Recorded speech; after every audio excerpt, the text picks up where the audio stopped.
ඔන්න මේ ලංකාවේ තවත් සුන්දර ස්ථානයක් පුත්තලම් කලපු ආශිතව තමයි ඉන්නේ. පුත්තලම නගරයට ඉතාමත් ආසන්නව. ඔයාලට ඈත පේන්නේ නොරොච්චෝලේ විදුලි බලාගාරය. මේ ඈතින් පේන්නේ. එතකොට ඒත් එක්කම මේ විශේෂත්වයක් වෙන්නන්න තමයි මේ වීඩියෝ එක කරන්නේ. ඔයාලට බලා ගන්න පුළුවන් මෙතන බොහොම ලස්සනට සුළං විදුලි බලාගාර. මේ ඈතට අපට පොඩිවට පෙවුනට බොහොම විශාලයි.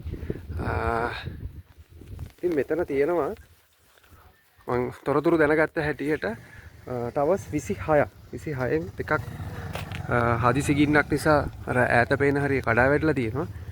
ඉතින් මේ පෞද්ගලික සමාගමට අයත්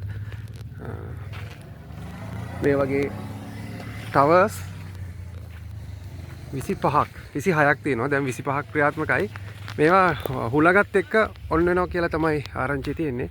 ඒ කියන්නේ හුලඟ එද්දිම පොඩ්ඩක් මේකේ මෝටරේ ඔටෝ ඔන් වෙලා ඊට පස්සේ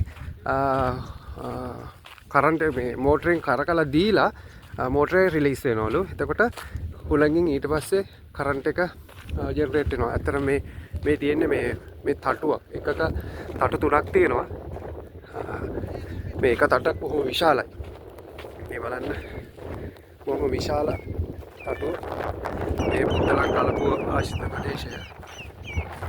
මේ බලන්න මෙතන එක ටර්බයින් එකක තියෙන තටු තුනක් තියෙනවා. එතන මේවා මේ යකඩත් නෙමෙයි ෆයිබර්ත් නෙමෙයි බොහොම හයිය ප්ලාස්ටික් එකක් වගේ මේක තට්ටක් සෑහෙන දිගයි.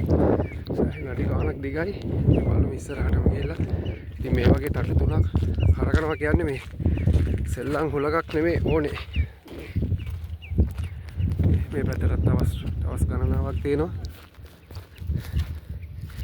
මේ තියෙන්නේ මේ මුල මේ ටර්බයින් එකට ජොයින්ට් වෙන තැන. ඉතින් මේ තියෙන්නේ වගේ ලොකු තටු තුනක්. ඒ තුන තමයි අරගෙන හුලඟත් එක්ක. මොන දැන් මේ හුලං ටිකක් හදලා එනවා. එතකොට ඔයාලට පේනවා මේ හිමීට සරෝ මේක ස්ටාර්ට් වෙනවා. මෙන්න බලන්න. ඔන්න දැන් හුලං ටිකක් තදට එනවා. අපිට මෝටර් එක ස්ටාර්ට් වෙලා එනවා. ඒකෙන් පොඩ්ඩක් කරකලා දින්නහම හුලඟේ පවර් එකට මේ ටික වැඩ කරනවා. ඔන්න දැන් ඔයාලට බලන්න පුළුවන් මේ ටවර් එක හොඳට වේගෙන් කරගෙනවා. ඔයාලා බලන්න ඔය එන සද්දේ හුලං කපාගෙන යන සද්දෙත් එක්ක බොහොම වේගෙන් මේ ටවර් එක කරගෙනවා. ඒත් එක්කම තව එහා පැත්තේ තියෙන මෙතන ළඟම එක නම් කරගෙන නැහැ. එහා පැත්තේ කීපයක් ඒ ස්පීඩ් එකෙන්ම කරගෙනවා. සාමාන්‍යයෙන් මේ ස්පීඩ් එකෙන් තමයි හුලම් බලාගාරයක මේ පෙති ටර්බයින් කරගෙන්නේ. මෙතන එහා පැත්තේ එකක් කරගෙනවා. එතකොට ඔටෝ ස්ටාර්ට් වෙලා මෙන්න මේ ගානට තමයි කරගෙන්නේ. ඉතින් බලන්න ලොකු මම හිතන්නේ තාමත් දිග ටොන් ගානක බරක් තියෙන තටු කීපයක් තමයි මේ හුලම් බලයට කරගෙන්නේ. ඉතින් හරි ලස්සන වැඩක් ලංකාවේ.